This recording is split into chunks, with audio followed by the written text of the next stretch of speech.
राष्ट्रवादी काँग्रेसचे आमदार हसन मुश्रीफ यांनी भाजपवरती टीकास्त्र सोडलं। भाजपला सत्तेची सूज आली आहे, निवडणुकीच्या निकालानंतर ही सूज उतरेल अशी टीका हसन मुश्रीफ यांनी केली आहे।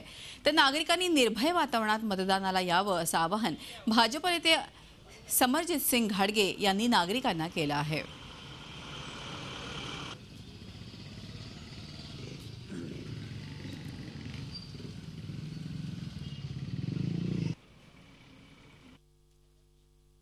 लोकांचा प्रचंड प्रतिसाद राष्ट्रवादी काँग्रेस पक्षाला आहे। त्यामुळे राष्ट्रवादी काँग्रेस पक्षाचे 21च्या 21 नगराध्यक्ष पदासकट आमची निवडून येतील असा विश्वास आहे। भारतीय जनता पक्षाची सूज आहे, सत्तेतून मिळालेला पैसा लोकांना द्यायची आणि पदाचे वाटप करून सत्ता गेल्यानंतर कळलं की त्यांच्याकडे मुंगी राहणार नाही शिल्लक।